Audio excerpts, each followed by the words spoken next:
budol. At ayan nga po, nakabili na po ako ng lupang pamprutas at saka paso na pang gamit ko po sa aking pagtatanim sa aking kalamansi na binili. At ayan nga po, hirap na hirap si Hapon sa pagbubuhat. Mabigat po kasi 25 kilos po yan lupa na iyan na binili namin. At ang laki-laki po ng paso kasi hindi ko po kaya. Kaya po talaga iniintay ko po si Hapon kapag ako'y nagtatanim ng ganyan. Pero yung mga normal na tanim lang po, kayang-kaya ko na po yan. Pero yan po kasi medyo mabigat para isalin.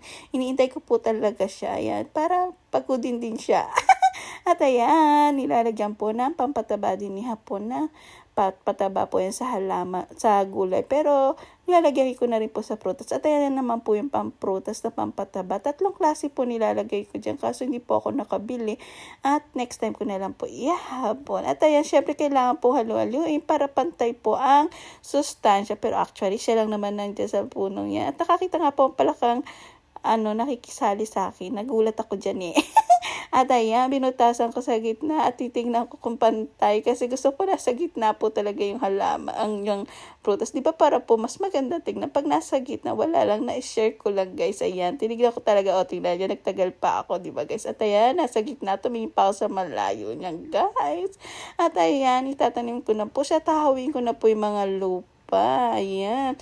Hanap po, tumubo siya ng marami. Thank you guys, na-share ko lang. Bye!